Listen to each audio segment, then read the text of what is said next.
वर्ग समीकरण दो रूपों में पाया जाता है, एक एक्स स्क्वायर बराबर के रूप का और दूसरा ए एक्स स्क्वायर धन बी एक्स धन सी बराबर 0 के रूप का। तो एक्स स्क्वायर बराबर के रूप वाले वर्ग समीकरणों को दो विधियों से हल कर सकते हैं। एक तो वर्गमूल लेकर के दोनों पक्षों का, और दूसरा है गुणनखंड विधि। अगर के का बाईं तरफ हम लोग पक्षांतर कर लें तो एक्स स्क्वायर ऋण के बराबर 0, एक्स स्क्वायर ऋण रूट के का वर्ग बराबर 0। तो ए वर्ग ऋण बी वर्ग का सूत्र लगा देते हैं और ये हल हो जाता है। आइए आज हम लोग वर्ग समीकरण के दूसरे रूप को देखें। ए एक्स स्क्वायर धन बी एक्स धन सी बराबर 0। वर्ग समीकरण ए एक्स स्क्वायर धन बी एक्स धन सी बराबर 0 का हल। इसका हल देखें। इसका हल देखने के पहले आइए एक सामान्य बात जान लेते हैं कि अगर दो संख्याओं का गुणा हुआ हो या कहें कि दो व्यंजकों का गुणा हुआ हो और गुणनफल 0 आता हो, तो निश्चित रूप से इन दोनों संख्याओं का गुणा 0 तब होगा, इन दोनों व्यंजकों का गुणा 0 तब होगा जब इनमें से कोई एक 0 हो। चाहे पहली संख्या 0 हो तब गुणा करने पर ही 0 आएगा, या दूसरी संख्या 0 हो तब गुणा करने पर 0 आएगा। या व्यंजक के रूप में है तो कहेंगे या तो पहला व्यंजक 0 होगा तब गुणा करोगे 0 आएगा, या दूसरा व्यंजक 0 होगा तो ही 0 आएगा। और बाकी अगर आप कहो कि इस x के स्थान पर इस y के स्थान पर कुछ भी करते रहो आप, कभी 0 नहीं होगा, कभी नहीं 0 होगा। चाहे जितना भी कर दें आप, ये कर दें, ये कहो कि ये कभी 0 आ जाए, कभी 0 नहीं होगा, 0 नहीं हो सकता। एक के हालत में 0 होगा ही। या तो इसके जगह पर 0 कर दो तो 0 गुणे 5 बराबर 0 अब हो जाएगा, या फिर 3 को ऐसे रहने दो, इसकी जगह पर 0 कर दो तो अब गुणा 0 हो जाएगा। तो दो संख्याओं का गुणनफल 0 तभी होता है, दो व्यंजकों का गुणनफल 0 तभी होता है जब उनमें से एक संख्या या उनमें से एक व्यंजक अवश्य ही 0 हो। बिना उनमें से किसी एक के 0 हुए गुणनफल 0 नहीं होगा। तो इसीलिए जहाँ कहीं दो व्यंजकों का गुणा 0 आता है, हम लोग कहेंगे कि या तो यह 0 है या यह 0। जैसे ये लिखा है x गुणे x ऋण 4 बराबर 0। ये एक्सरसाइज का एक प्रश्न भी है, अगले एक्सरसाइज में 8C में तीसरा प्रश्न भी है। इससे हमें C का मान निकालना, अरे x का मान निकालना, चर राशि का मान निकालना। तो देखिए यहाँ दो व्यंजकों का गुणा 0 है, उनमें से एक व्यंजक है x, एक व्यंजक है x ऋण 4। इनका गुणा 0 तभी हो सकता है या तो यह व्यंजक x 0 रहा हो तब गुणा करने पर 0 आएगा, या व्यंजक x ऋण 4 0 रहा हो तब गुणा करने पर 0 आएगा। इसीलिए लिखते हैं या तो x बराबर 0 या x ऋण 4 बराबर। जब x बराबर 0 तो x बराबर 0 ही रहेगा, कुछ बदला नहीं। लेकिन जब x ऋण 4 बराबर 0 ये वाला होगा तो पक्षांतर करने पर ये ऋण 4 इधर आ जाए तो x बराबर 0 धन 4, x बराबर 4। तो यहाँ वेरिएबल x के, चर राशि x के दो मान मिले, x शून्य भी हो सकता है या x का मान 4 भी हो सकता है। इस तरह से जैसे ये लिखा है x ऋण 5 x ऋण 7 बराबर 0। तो अब निश्चित रूप से यहाँ दो व्यंजकों का गुणा 0 है, वो दो कोष्ठकों के बीच में सदैव गुणे का चिन्ह होता है। तो एक व्यंजक ये है, इसमें x ऋण 5, दूसरा व्यंजक है x ऋण 7। अगर इन दोनों का गुणा 0 है तो तभी 0 है जब या तो पहला वाला व्यंजक 0 हो या दूसरा वाला। तो इसमें या तो x ऋण 5 बराबर 0 या x ऋण 7 बराबर 0। जब x ऋण 5 बराबर 0 तो ये लिखा जाएगा x बराबर 0 धन 5। ये ऋण 5 इधर चला गया, 0 के साथ धन हो, तो x बराबर हो गया 5। और जब ये x ऋण 7 बराबर 0 तो x बराबर हो गया 7। 0 धन 7 या 7।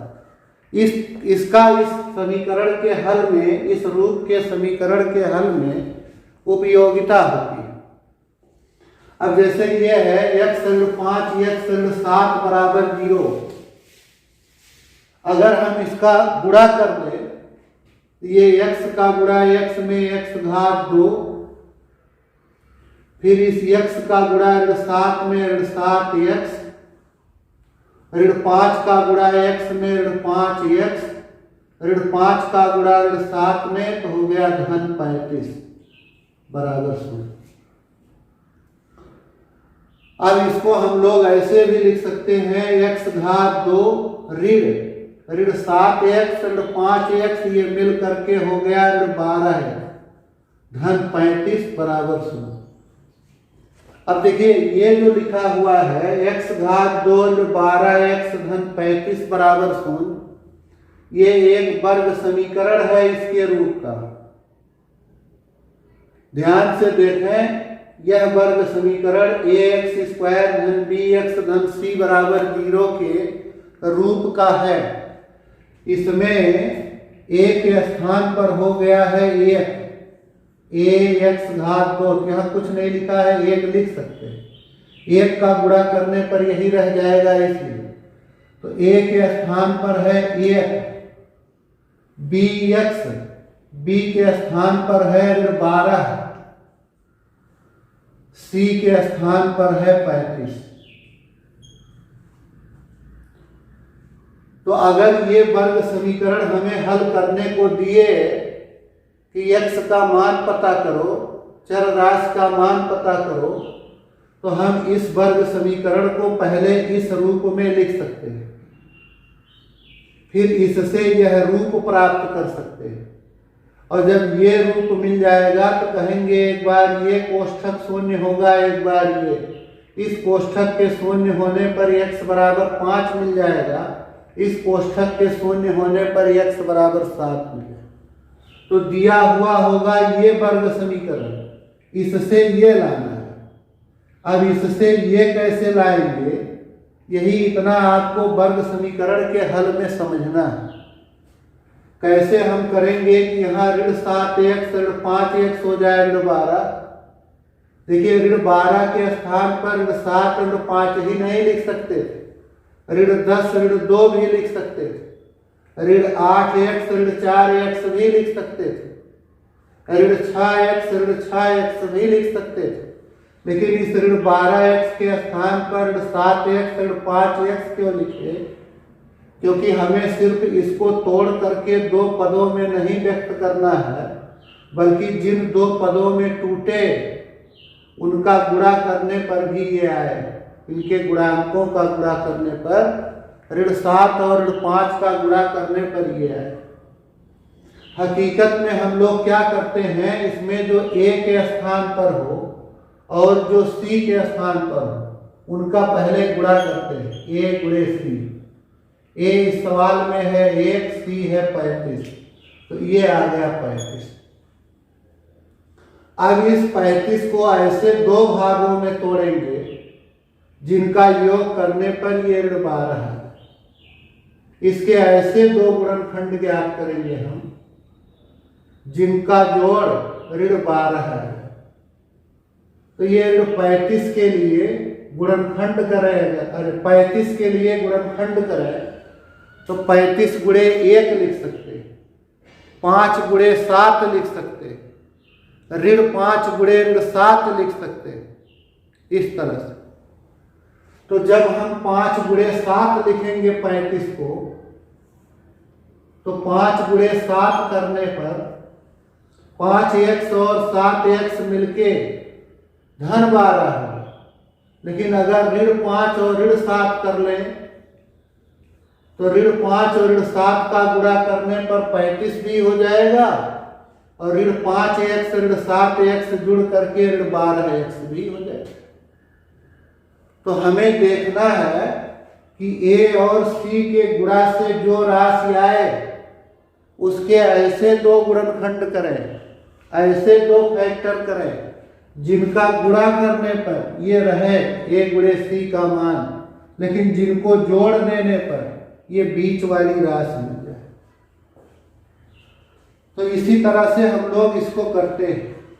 अब जैसे ये लिखा है x स्क्वायर धन 7x धन 10 बराबर 0, ये x स्क्वायर धन 7x धन 10 बराबर 0।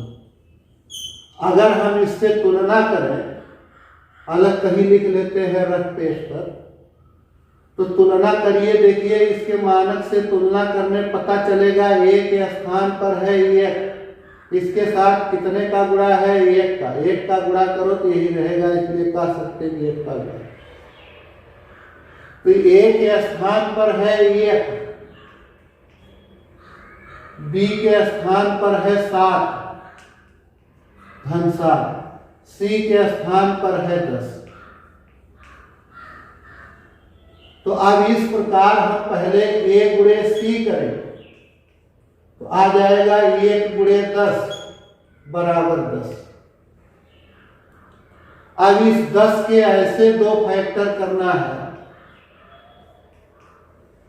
कि ये बन जाए b का मान धन का 7, या पूरा देखें तो कहे कि 7x,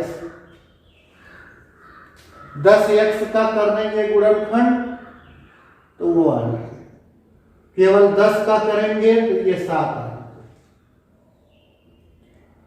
तो इस प्रकार अगर हम 10 के फैक्टर करें तो 10 का एक फैक्टर हो सकता है 10 गुणे 1, एक फैक्टर हो सकता है 5 गुणे 2, और भी फैक्टर हो सकते हैं। ये कर सकते हैं ऋण 10 गुणे ऋण 1, तभी इनका गुणा करने पर 10 ही आए। अगर आप ऋण 10 गुणे 1 करते हैं तो ऋण 10 हो जाएगा, ऋण 10 का नहीं करना। तो ऋण 10 गुणे ऋण 1 या ऋण 5 गुणे ऋण 2, ये 4 गुणनखंड हमें मिले 10 के।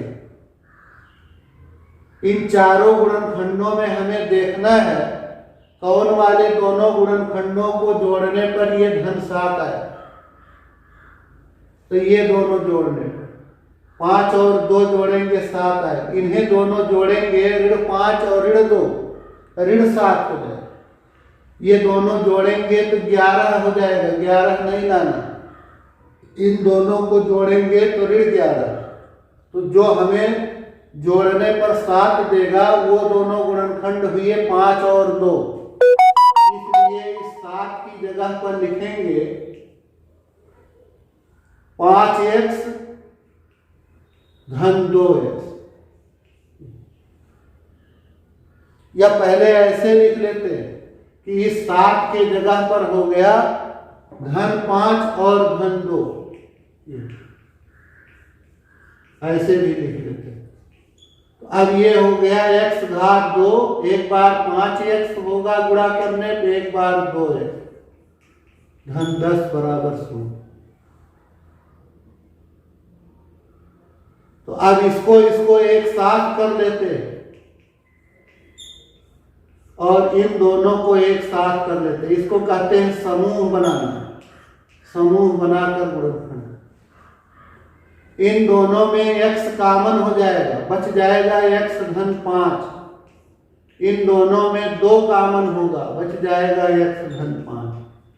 अब पूरे में देखिए 2 ही हैं यहाँ, एक इस धन के पहले एक धन के बाद, तो पूरे में ये x धन 5 कॉमन, यहाँ बच जाएगा x, यहाँ से धन 2।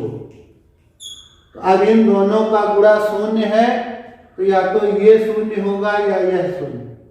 x धन 5 शून्य होगा, तो यहाँ से मिलेगा x बराबर 5। जब ये शून्य होगा तो यहाँ से मिलेगा x बराबर 2।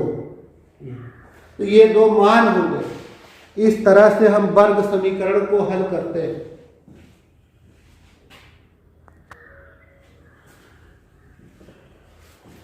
और भी देखिए, और प्रश्नों को देखिए। जैसे ये लिखा है 3x घात 2 धन 10x धन 8 बराबर 0। 3x घात 2 धन 10x धन 8 बराबर 0। तुलना करिए मानक समीकरण से। तो a के स्थान पर है 3, b के स्थान पर है 10, c के स्थान पर है 8। तो पहले a और c का गुणा करेंगे तो 3 गुणे 8 आ गया 24। अब इस 24 के जितने फैक्टर हो सकते हैं सबको सोचना है। 24 का एक फैक्टर हो सकता है 24 गुणे 1, एक फैक्टर हो सकता है ऋण 24 गुणे ऋण 1, एक फैक्टर हो सकता है 6 गुणे 4 या ऋण 6 गुणे ऋण 4, धन में लाना है। एक फैक्टर हो सकता है 8 गुणे 3 या ऋण 8 गुणे ऋण 3 करने पर भी 24 आ जाए। एक फैक्टर हो सकता है 12 और 2, 12 गुणे 2 या ऋण 12 गुणे ऋण 2। इतने फैक्टर इस 24 के हो सकते। अब इनमें से देखना है कि कौन वाला फैक्टर ले, कौन से 2 गुणनखंड ले जिनका योग करने पर ये बीच की संख्या 10 है। तो इनको जोड़ने पर 25 होगा, इनको जोड़ने पर ऋण 25 होगा, इनको जोड़ने पर 8 3 11 होगा, ये ऋण 11 देगा, ये 12 2 14 होगा, ऋण 12 ऋण 2 ऋण 14, ये ऋण 6 और ऋण 4 मिल करके ऋण 10 होगा। यही 6 और 4 ऐसा फैक्टर है जिसका गुणा करने पर 24 भी बन जाएगा, जिनको जोड़ देने पर 10 बन जाएगा। तो इस 10 के लिए हम लोग लिख सकते हैं 6 धन 4। तो ये लिखा जाएगा 3x घात 2, 10 के लिए हो गया 6 धन 4। अब ये लिखा जाएगा 3x घात 2, 6 का गुणा x में 6x, फिर 4 का गुणा x में 4x। समूह बना लेते हैं, पहले दूसरे को एक कोष्ठक में, तीसरे चौथे को एक कोष्ठक। अब इसमें 3x घात 2 धन 6x, इसमें ध्यान से देखें तो कितना कॉमन है। पिछली कक्षाओं में कॉमन की बात पढ़े हैं, उभयनिष्ठ। तो इन दोनों में 3x घात 2 और 6x में 3 कॉमन है और x, तो यहां से बच जाएगा x, यहां से बच जाएगा 2।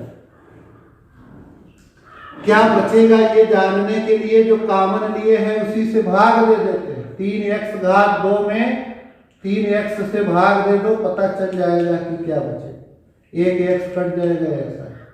इसी कॉमन से इस 6x में भाग दे दो तो ये 2 आएगा। तो क्या बचेगा ये जानने के लिए जो कॉमन लिए हो उसी से भाग दो। इन दोनों में 4 कॉमन, अब 4 कॉमन लेने के बाद क्या बचेगा। इस 4 से 4x में भाग दो तो x आए, 4 से 8 में भाग दो तो 2 आए। अब ध्यान से देखिए, एक धन के पहले है एक धन के बाद, ये पूरा एक है, 4 से गुणा हुआ, गुणे से नहीं बदलता पद, धन और ऋण से अलग होता। अब इन दोनों में ये पूरा कोष्ठक कॉमन है, यक्ष धन दो।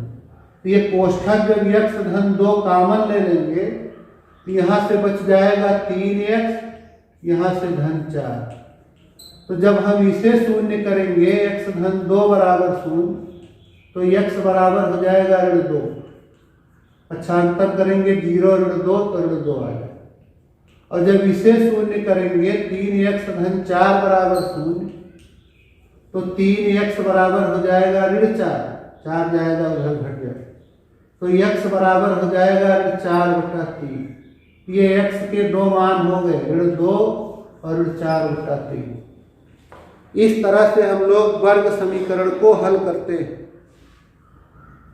यही तरीका है वर्ग समीकरण को हल करने का। जैसे ये लिखा है 12x घात 2 ऋण 11x ऋण 15 बराबर 0। 12x घात 2 ऋण 11x ऋण 15 बराबर 0। अगर तुलना करें मानक समीकरण से तो a के स्थान पर है 12, b के स्थान पर है ऋण 11 और c के स्थान पर है ऋण 15। तो a और c का गुणा करेंगे जब 12 गुणे ऋण 15, तो ये आ जाएगा ऋण 180। एक धन है एक ऋण, धन ऋण का गुणा हो गया ऋण 180।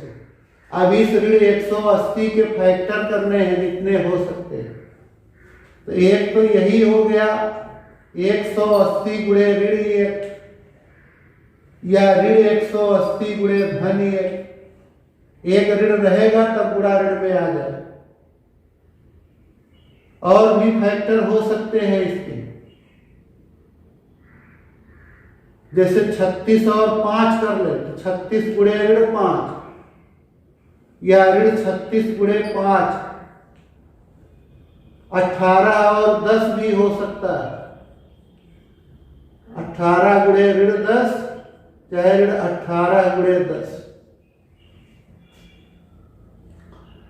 एक यही हो सकता है 12 और 15, 12 गुणे ऋण 15 या ऋण 12 गुणे 15। ऐसे कई फैक्टर हो सकते हैं। एक हो सकता है 20 गुणे ऋण 9, एक हो सकता है ऋण 20 गुणे 9। अब हमें देखना है कि कौन वाला गुणनखंड लेने पर जोड़ करने पर ये आ जाए ऋण 11।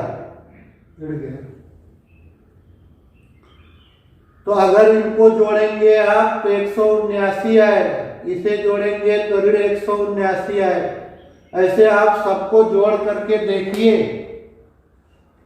तो ये 20 गुणे ऋण 9, 20 और ऋण 9 को जोड़ोगे तो 11 है। ऋण 20 और 9 को जोड़ने पर ऋण 11 है।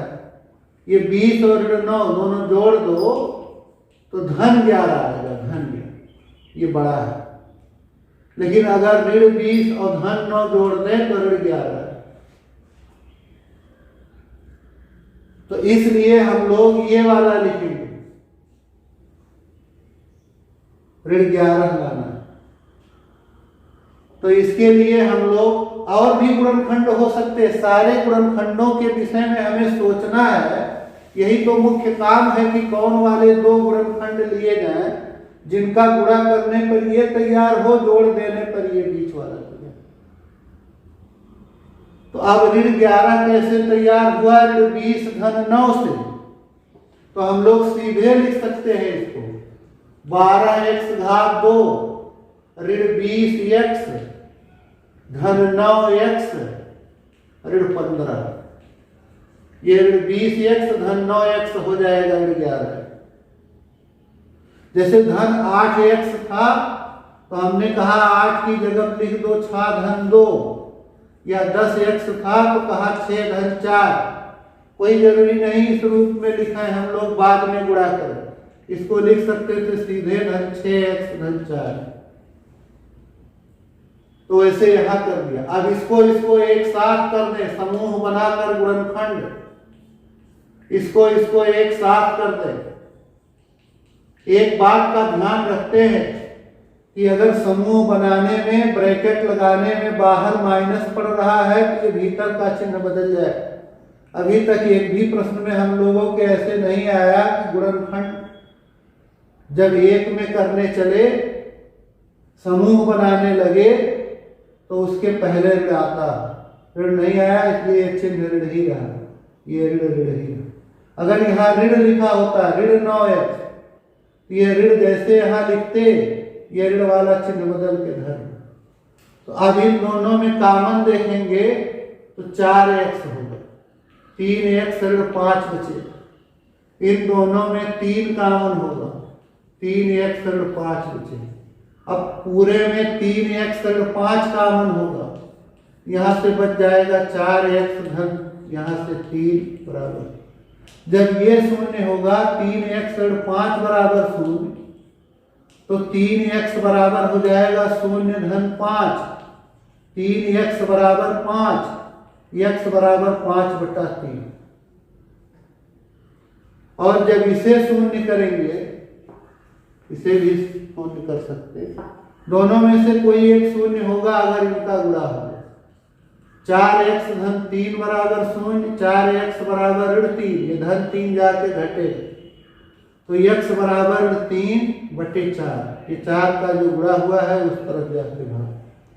तो x का एक मान आ गया 5/3, एक मान आ गया ऋण 3/। हम लोग उत्तर की जांच भी कर सकते, इसमें अगर x की जगह 5/3 लिखो, सरल करो तो बायां पक्ष सरल होके 0 ही आए, दाएं के बराबर।